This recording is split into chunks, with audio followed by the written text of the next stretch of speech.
Good evening, everyone. My question is to Sukhi and Neil. This is regarding something that was raised during the session a lot of times, that the money factor would be very concerning in sports in a post-COVID world, that the companies won't be ready to invest money in the sports ecosystem.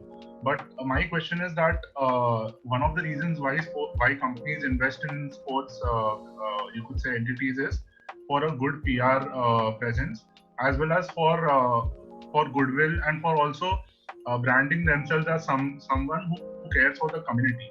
So now, when you look at a post-COVID world that would depend largely on digital, and even the sponsor activations that usually used to happen in person would shift to digital, do you still see companies leveraging on the fact that sports could be a brilliant way to generate a lot of PR and community recognition? So I'll just quickly pop in and then turn it over to Suki. So it's a really important question, Adarsh, and I think one of the difference between we have franchises in India, and then and then there's clubs, right? I think this COVID-19 and this kind of period where everyone, the entire country is going through some sort of challenge, is a time for us to transform from a franchise to a club in some way. Maybe not legally, but in terms of our approach to our community. So as you've seen, a franchise pops up a lot of times, organizes a team, gets the stadium, gets the operation going, sell some tickets, play some matches, wraps up for a little bit, and kind of goes away. A club, and as you've seen in Europe and Germany, I'm sure Arnava could definitely speak about this. It's been there in good and bad times, and when we were with our students last year in England, we were spending a lot of time with the West Ham Foundation, as also the Crystal Palace Foundation. And we didn't talk about football at all. We talked about a fire that took place in some part of London, and how the community team was doing a lot of work for them. We talked about racism going on in East London, and how West Ham was doing a lot of work for them. I know that we're in a different world right over here, where maybe finances aren't easy to have 30 people in your community development team to go out and focus on that. But I am with you 100%. When I was talking about consolidation, it's not just consolidation of money, but it's also consolidating priorities. We struggle in ISL in a lot of markets to get supporters to care about our clubs year round. And one of the reasons why is there's no emotional connection to you. That's not your problem, Adarsh. I know you're a diehard supporter, but there's not a lot of people aren't there like you that has that emotional connection. So I fully support what you're saying. Is I would encourage clubs and encourage people like you, Adarsh, to, when you work for a club, or at least propose working for a club, that you can spend your time helping them engage with the community, identifying community challenges and causes to support, and identifying cost-effective ways to make a big impact as well. And then use effective PR to let others know that, hey, this is going on, and do you want to support our team as well? Because that's the way that when the season starts, whenever it does for ISL, I think if the efforts are genuine and authentic, people will be far more interested in supporting the club than if the first time they hear from the ISL club is for ticket sales for the upcoming season. Sure. Thanks, Neil. Okay. So, Adarsh, definitely a very valid point, and I would just certain times, I can actually get a little irritating with my optimism, and this is a story that I've been telling last 10-15 years. But Adarsh, when we start looking at the whole sponsorship scenario, commercialization scenario, we only look at the 2% of the elite football that we are talking about. Yes, that definitely is going to be a struggle.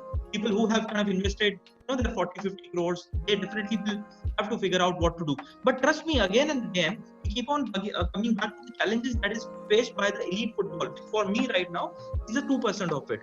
Why the 98% is youth football, amateur football, community football, grassroots, and all of that. That is my bigger worry as compared to the sponsorship scenario right now. And trust me, with the kind of heavyweights that are involved in ISL and I-League and all that, I think we'll find the monies. We'll overcome the situation. Maybe it might take a little time. But the bigger worry essentially is for the grassroots and amateur kind of structures that we have, who definitely are already struggling. And most of the support essentially is coming in through the sentiment that Neil just spoke about.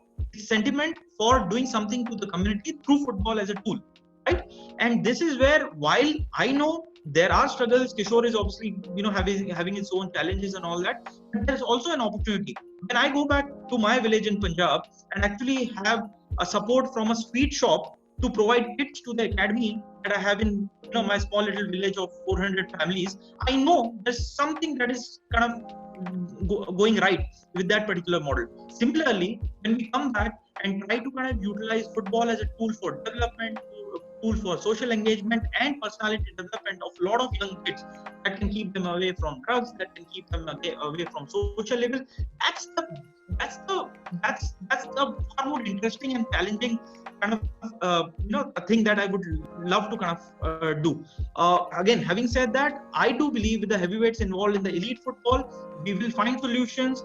The digital aspect of it, obviously, we've seen a fantastic innovation by Star Sports the other day with the Bayern Munich game. I think those things will happen, and obviously backed by a lot of digital drives. But somewhere or the other, let's also kind of start putting our attention to the 98% of the footballing structure that we have, which needs a lot more support. And I believe, I'm very, very optimistic about it.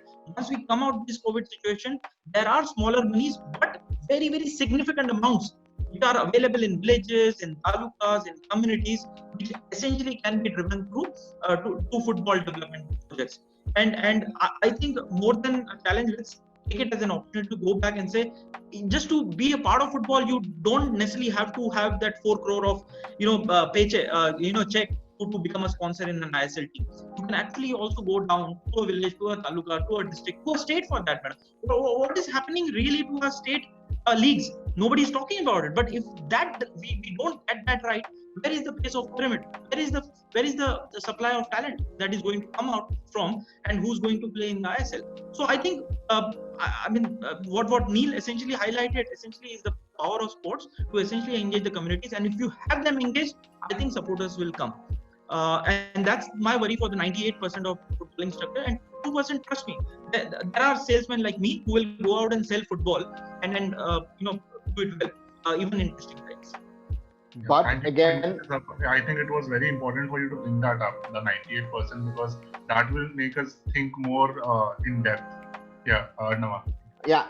So just adding on top of what Neil and what Sukhi have said, and I think that's a very valid question that you've raised, and Sukhi's raised the point of, and this is a general problem in India, because you rather run as a sponsor to someone, you become the 100th sponsor of an IPL team, to rather being the title sponsor of a competition, of a team or whatever, where your access to the community is bigger. So that needs to be a change also in the corporate world of shifting of the marketing people, of how do you actually utilize sports for your brand. You rather go to Virat Kohli or to an IPL team and say, listen, I've got them, it works. Again, India is a very celebrity-driven country as well when it comes to sponsorships, when it comes to really selling sponsorships. The concern that I have, and that's going to be a global question, is that we are in the middle of a pandemic, yes, but there's the other problem which will now come, and which will be a global recession. The question is, how much money will corporates really have to spend on marketing? What will be the marketing budgets? Because, example today, a car company like Renault has said 15,000 people are going to be laid off. Yeah. So these are realities. They're discussing what are they going to do with the Formula 1 team. They have football sponsorships also in France. So these are very, if you put this whole bracket together, it's going to be very, very interesting at a country level like India, but also on a global level, is who's going to be strong enough to be able to support things. Take a global brand like Emirates. Emirates has sponsorships with top clubs like Real Madrid, like Arsenal, have had PSG in the past, are with AC Milan, are with Hamburg, have got clubs in Eastern Europe. Will they be able to spend those 3-digit figures in millions on sponsorships? So that's going to be a very interesting time that we are in, and I think that movement will be very interesting to see how we all come out of this crisis. Sure. Thanks, Arnav. You're welcome.